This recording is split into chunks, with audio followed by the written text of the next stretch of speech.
سر پرانے کسی وقت میں ہمارے ایک استاد تھے سر، ان سے سر ہم مراقبہ سیکھ رہے تھے سر، پتہ نہیں سیکھ پائے کہ نہیں سیکھ پائے، لیکن سر اس کلاس میں ایک بڑی خوبصورت نصیحت تھی، یہ آج سے 20 سال پہلے کا سر واقعہ۔ انہوں نے کہا کہ آپ سب جو کلاس میں بیٹھے ہیں وہ ڈھیر سا بانٹیں۔ تو بہت سے لوگوں نے یہ ارادہ کر دیا ہوگا، تو انہوں نے کہا کہ کس کس نے یہ ڈیسائیڈ کر دیا کہ بہت سا وہ بانٹے گا؟ سب کے ہاتھ کھڑے ہو گئے سر۔ کنڈیشن یہی تھی کہ جب بانٹو گے تو اللہ دے گا۔ انہوں نے کہا کون کون آج سے بانٹے گا؟ تو ہاتھ کچھ نیچے ہو گئے، اور جو ہاتھ نیچے ہوئے انہوں نے کہا وہ لوگ کھڑے ہو جائیں جنہوں نے ہاتھ نیچے کر لی ہیں۔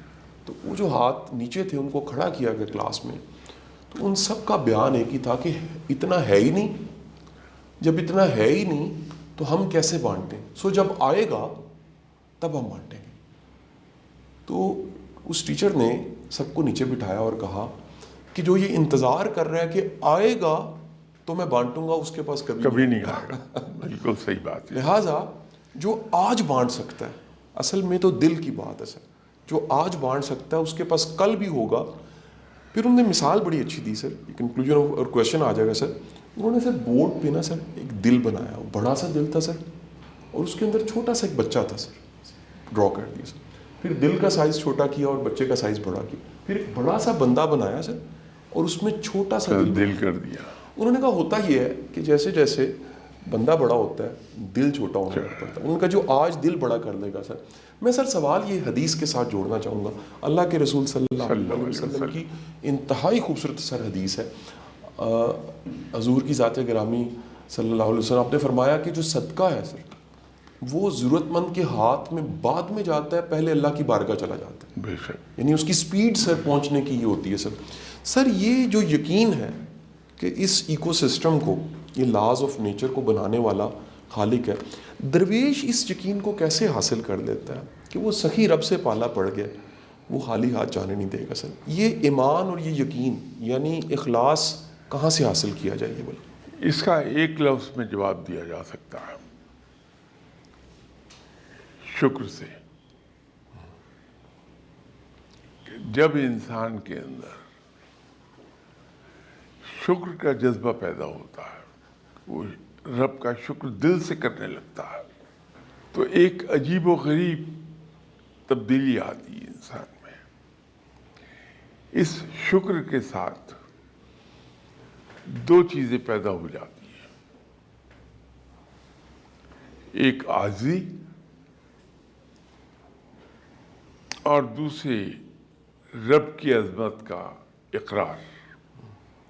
یہ دو چیزیں آتی ہیں، اس لیے کہ جب ہم شکر کرتے ہیں تو ہم انڈائریکٹلی ایکنالج کر رہے ہیں کہ یہ کوئی اور ہے جس نے ہمیں دیا ہے، یہ ہمارا نہیں ہے، اور دینے والے کا وہ شکر گزار ہوتا ہے بندہ۔ تو انسان کی فطرت میں ہے کہ جس کا وہ شکر گزار ہوتا ہے اس کو بڑا مانتا ہے۔ تو رب کو انسان زبان سے ہٹ کے دل سے بڑا ماننے لگتا ہے، اور یہ عاجزی لے آئے گی یہ بات۔ اور ایک اور عجیب و غریب احساس پیدا ہو جاتا ہے جب دل سے شکر کر رہا ہوتا ہے، زبان سے نہیں، کہ اس کو یہ اندازہ ہو جاتا ہے کہ میرا اپنا تو کچھ ہے نہیں، یہ تو سب رب کا عطا کرتا ہے۔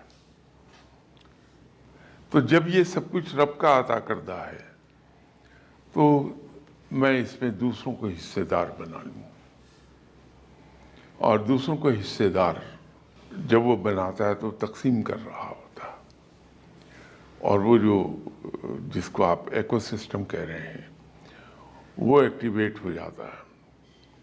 اور بالکل اس کی مثال ایسی ہے کہ آپ کے گھر کے روف ٹاپ پر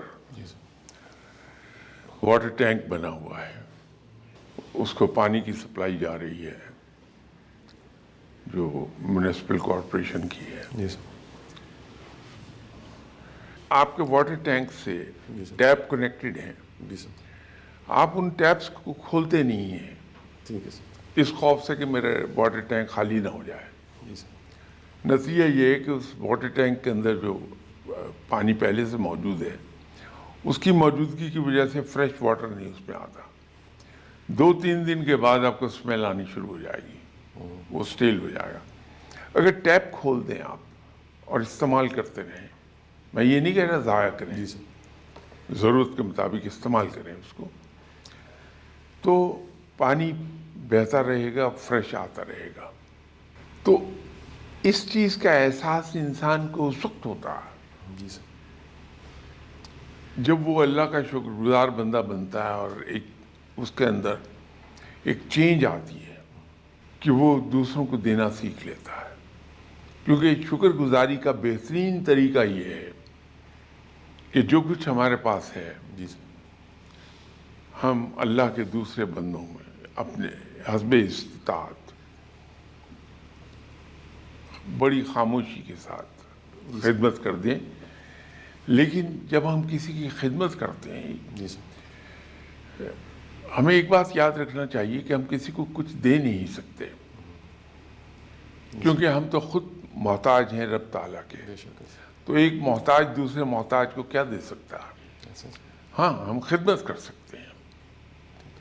تو دوسرے آدمی کی جب ہم خدمت کرتے ہیں جی سر. اس میں رازداری اتنی شدت سے ہونی چاہیے صحیح سر. کہ خود انسان کی اپنی ذات کو یہ پتہ نہ چل سکے کہ میں نے کسی کی خدمت کر دی ہے. وہ پھر آپ پر رزق کے دروازے کھولتا ہے. جو لوگ شاکی ہیں اس بات پہ کہ ان کا رزق وسیع نہیں ہوتا, جی سر. کبھی اس چیز پر آزما کے دیکھیں. بہت لوگ ایسے مل جائیں گے جن سے ایک عرض کی کہ آپ اپنے کاروبار میں رب تعالیٰ کو حصے دار بنا لیجئے, جی سر. چاہے 2% کا حصے دار بنائیے اسے. رب کو پارٹنر اپنا بنا لیں کہ بزنس میں اگر ہم 3 پارٹنر ہیں تو چوتھا رب ہے,